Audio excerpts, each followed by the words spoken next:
భారతీయ మజ్దూర్ సంఘ ఏర్పడి 70 సంవత్సరాలైన సందర్భంగా చేపట్టిన ఉద్యమాలను సాధించిన విజయాలను కరపత్ర రూపంలో తిరుపతి ప్రెస్ క్లబ్ నందు రాష్ట్ర కార్యదర్శి బిల్లేసీనప్ప చేతుల మీదుగా ఆవిష్కరించారు. ఈ సందర్భంగా అసంఘటిత కార్మికుల ఆర్థిక స్వావలంబన కోసం అనేక డిమాండ్లను ప్రస్తావించడం జరిగింది.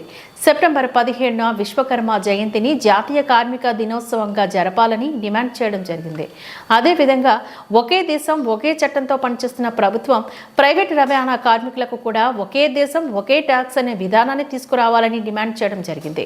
ఈ కార్యక్రమంలోని BMS SVIMS president Hemarani, PD సులభ వర్కర్స్ ప్రెసిడెంట్ శివ, బాలకృష్ణ, రవి, సుబ్బారావు తదితరులు పాల్గొన్నారు.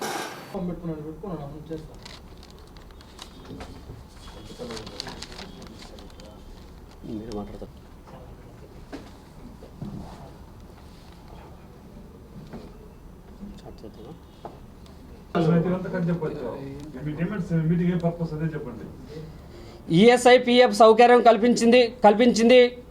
ప్రభుత్వ రంగంలో పనిచేస్తున్న సీక్రెట్ బ్యాలెట్ ఎలక్షన్లలో రైల్వేలో 2013లో పోటీ చేసింది. ఆ రోజు కూడా ఎలక్షన్లలో 10% వచ్చింది. 2024లో కూడా ఎలక్షన్లో పోటీ చేసి 2013తో పాటు మెరుగుపడుతూ దేశంలో అనేక రంగ సంస్థల్లో ఎలక్షన్లో పాల్గొని విజయాల్ని ముందుకు తీసుకెళ్తూ విజయం సాధించుకుంటూ వెళ్తుంది.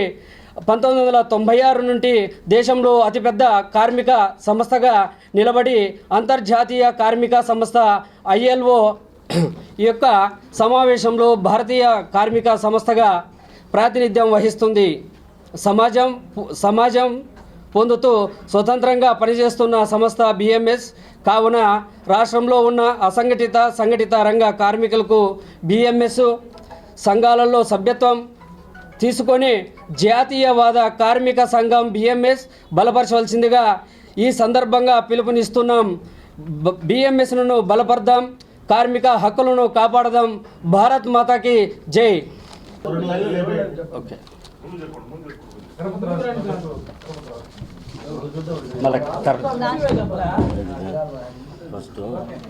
నా పేరు బిల్లేసీనప్ప, భారతీయ మజ్దూర్ సంఘ్ రాష్ట్ర కార్యదర్శిగా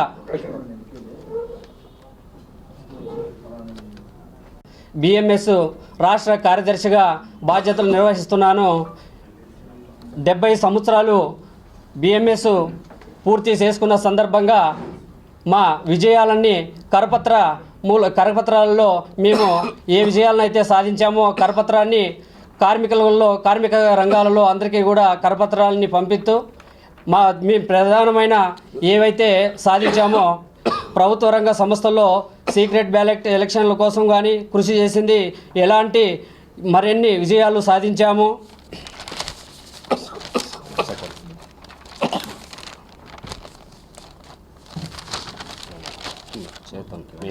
మెయిన్ మొత్తమే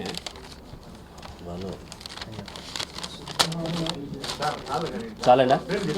ఓకే, తిరుపతిలో ఉంటున్నాను. ప్రైవేట్ ఎలక్ట్రీషియన్గా పనిచేస్తున్నాను. అలాగే అఖిల భారత కన్స్ట్రక్షన్ మజ్దూర్ మహాసంఘ్, భారతీయ మజ్దూర్ సంఘ్ అనుబంధ సంస్థ అయినటువంటి దానిలో పనిచేస్తున్నాను. ఈవేళ 1955 జూలై 23వ తారీఖు భారతీయ మజ్దూర్ సంఘ్ ఆవిర్భావం జరిగింది. అలాగే 70 సంవత్సరాలు పూర్తి కాబోతున్న సందర్భంగా మేము భారతీయ మజ్దూర్ సంఘం యొక్క విజయాలతో తెలుపుతూ అలాగే కరపత్రం రిలీజ్ చేస్తూ ఈరోజు ఈ కార్యక్రమాన్ని చేస్తున్నాము. కరపత్రం ఇది చేస్తూ భారతీయ మజ్దూర్ సంఘం తరపున ఎలాంటి విజయాలు చేకూర్చినామో అనేది తెలియపరుస్తున్నాము. దానిలో ముఖ్యమైనవి ప్రభుత్వ అసంఘటిత రంగ కార్మికుల కోసం ఫోటో గుర్తింపు కార్డు ఆలోచన విధానాన్ని, అంటే ఈ శ్రమ కార్డు అనేది ఎలా ఉండాలి అనేది భారతీయ మజ్దూర్ సంఘ్ కేంద్ర ప్రభుత్వానికి తెలియపరిచి అసంఘటిత రంగ కార్మికులకి మంచి జరగాలని తొలిత ఇది చేసింది భారతీయ మజ్దూర్ సంఘ్. అలాగే CGHS వెల్నెస్ సెంటర్లలో హరిబాబు గారు ఎంపీగా ఉన్న సమయంలో సాధించుకున్నారు. EPS 95 స్కీమ్లో కనీస పెన్షన్ లేని చట్టంలో కనీసం 1000 రూపాయల పెన్షన్ బిఎంఎస్ ద్వారా సాధ్యపడింది. సీనియర్ సిటిజన్స్కి ఆయుష్మాన్ భారత్ బిఎంఎస్ డిమాండ్ ద్వారా సాధ్యపడింది. రాష్ట్రంలో క్యాజువల్ కార్మికులకు ఎన్నికలలో ఓటు హక్కులు కల్పించిన ఘనత బిఎంఎస్ డిమాండ్ ద్వారా సాధ్యపడింది. అంగన్వాడీ కార్మికులకి చట్టపరమైన గ్రాట్యుటీ వర్తిస్తుందని సుప్రీంకోర్టు ద్వారా తీర్పు బిఎంఎస్ డిమాండ్ ద్వారా సాధ్యపడింది. ఇలాంటి విజయాలు భారతీయ మజ్దూర్ సంఘ్ చాలా సాధించింది. ఆ సందర్భంగా 70 సంవత్సరాలు పూర్తి చేసుకునే ఇదిగా మేము ఒక కరపత్రం రిలీజ్ చేస్తున్నాము. కార్మిక క్షేత్రంలో ముందుకు వెళ్తున్నాము. ముఖ్యంగా మనము ఈ 70 సంవత్సరాలు పూర్తయిన సందర్భంగా బిఎంఎస్ గురించి మీకు కొన్ని విషయాలు చెప్పాలనుకుంటున్నాను. మా పెద్దలందరూ డిమాండ్స్ అన్నీ చెప్పారు. అందులో ఒక భాగంగా మన బిఎంఎస్ ఎందుకు స్థాపించారు, దేని విధంగా ఉన్నది అనే ఉద్దేశంతో చెప్తున్నాను. ప్రపంచంలోనే ఏ దేశమైనా సరే కార్మికులు ఇక్కట్లు పడుతూ ఉంటారు కదా, ఒకే రకంగా ఉంటాయి కాబట్టి కార్మికులారా ప్రపంచాన్ని ఏకం చేయండి అనే నినాదంతో ఒక కొత్త వెలుగుని తీసుకొచ్చిన బిఎంఎస్ వ్యవస్థాపకులైనటువంటి దత్తోపంత్ టెంగ్లీకి గారికి శతకోటి వందనాలు. ఈ కార్మిక రంగంలోనే కాకుండా అనేక ఇతర రంగాలలో కూడా సామాజిక సమానత కోసం బిఎంఎస్ పనిచేస్తుంది. సామాజిక సమానత కోసం బిఎంఎస్ పనిచేస్తుంది. ఆనాటి డాక్టర్ అంబేద్కర్ వంటి మహనీయులతో కూడా బిఎంఎస్ వ్యవస్థాపకులు పనిచేశారు. వ్యక్తి ప్రయోజనం కంటే సమస్త ప్రయోజనం ముఖ్యమైనది, సమస్త ప్రయోజనం కంటే దేశ ప్రయోజనం ముఖ్యమైనదని, అలాగే కార్మిక సంక్షేమం దేశ సంక్షేమం వేరువేరు కాదు, కార్మికుడే బాగుంటేనే దేశం బాగుంటుందని నమ్మిన సిద్ధాంతం బిఎంఎస్ సిద్ధాంతం. ఇంకో విషయం ఏమంటే, మామూలుగా మేడే అనేది జరుపుకుంటాం కదా, మన మేడే అనేది అది విదేశీ సాంప్రదాయం.